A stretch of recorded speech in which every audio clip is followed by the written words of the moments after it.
آج کل قرآن کو جو ہم پڑھتے ہیں،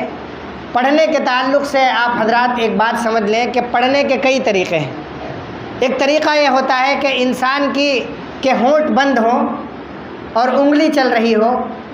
اور بس ایک رفتار کے ساتھ انگلی چل رہی ہے اور آنکھیں ادھر سے ادھر ہو رہی ہیں، منہ سے نہ آواز آ رہی ہے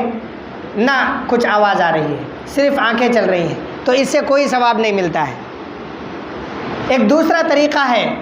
وہ طریقہ یہ ہے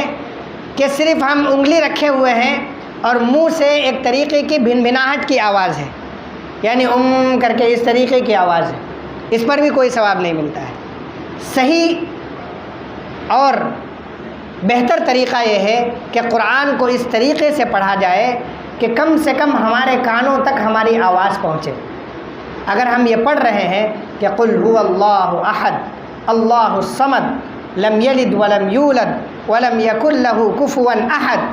تو یہ آواز ہمارے منہ سے نکل کر کم سے کم ہمارے ہی کانوں تک ہونی چاہیے،